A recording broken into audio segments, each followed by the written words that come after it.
partout dans le monde, le coronavirus continue à tuer, mais beaucoup lui survivent. Celles et ceux que vous allez découvrir dans ce reportage ont gagné leur combat contre la maladie depuis leur confinement à travers l'Europe. Ils nous parlent de la vie pendant et après le virus. La douleur était atroce.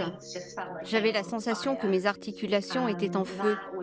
Cela avec un mal de tête violent et une léthargie totale. Je ne pouvais pas me retourner dans mon lit, j'avais trop mal.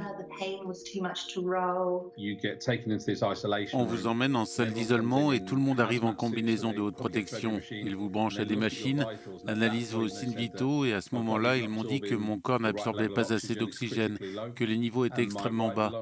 Et mon poumon droit s'était affaissé, mon poumon gauche n'allait pas bien du tout. Le fait d'être dans une situation où vous êtes malade de quelque chose qui est potentiellement mortel est carrément terrifiant. Je crois que pour moi, en tant que parent, le fait d'avoir Ayla avec moi, je devais penser à cette personne qui a besoin qu'on prenne soin d'elle. Et vous savez, elle m'a beaucoup aidé. La maladie évolue peu, très lentement, et on ne sait pas quand elle prendra fin.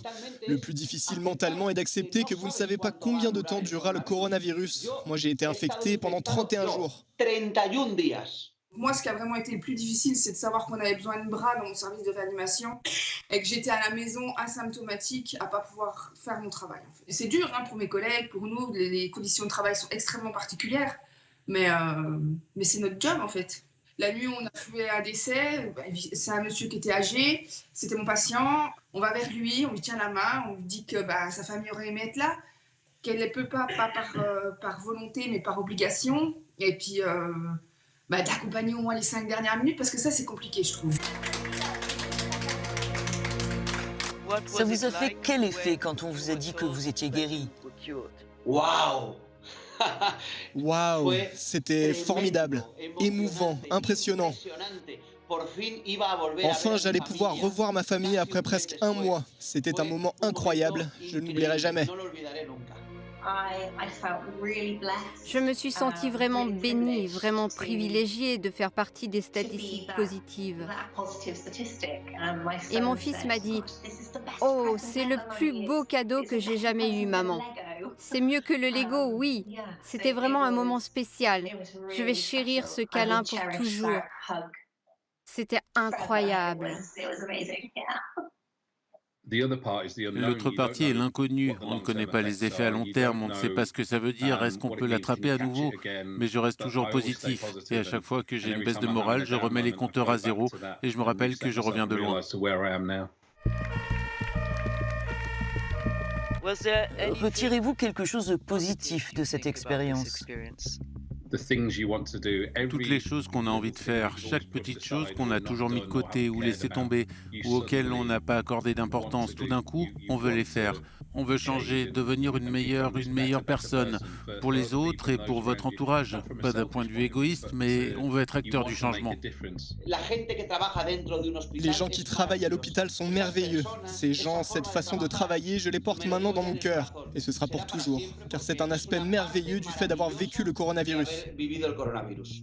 J'ai aussi pensé à quel point j'avais de la chance et comme ce doit être plus difficile pour ceux qui n'ont peut-être pas accès aux services de santé, comme pour beaucoup de migrants en situation irrégulière ou qui ont simplement peur d'accéder à ces services.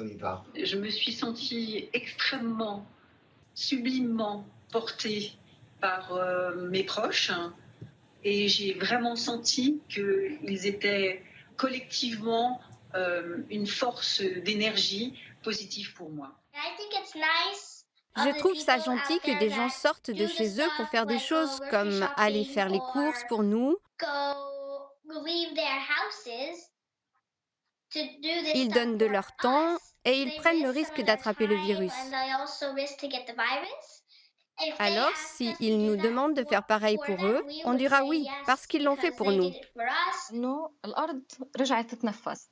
Notre planète a retrouvé son souffle après les différentes décisions de confinement à travers le monde. Après la fermeture de beaucoup d'usines, des aéroports, tout cela a réduit drastiquement les émissions des gaz à effet de serre qui polluent l'air. Et tout cela nous apprend que nous devons préserver notre grande maison.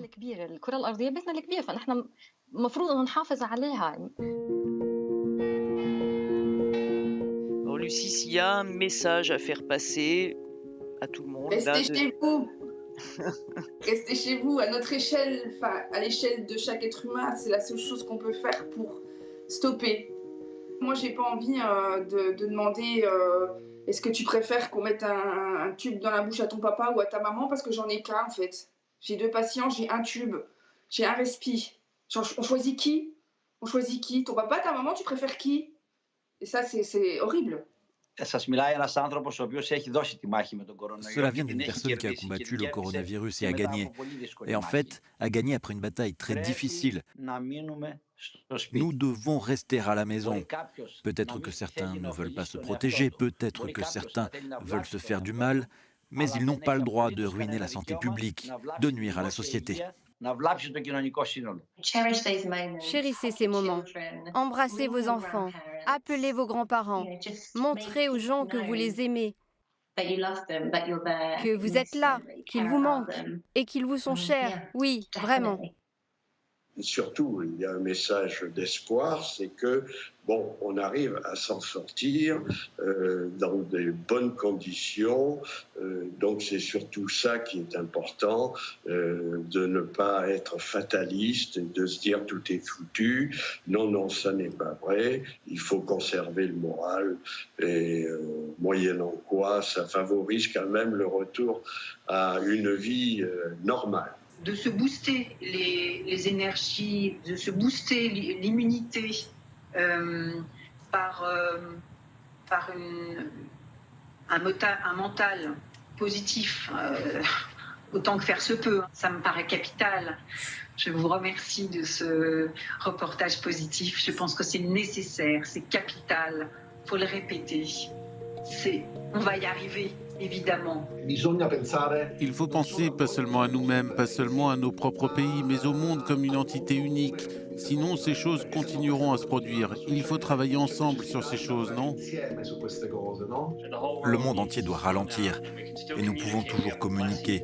Nous avons la chance de communiquer dans le monde entier grâce à la technologie numérique. Nous n'avons pas besoin de toujours bouger aussi vite, de voyager autant et de consommer autant. Je suis d'accord.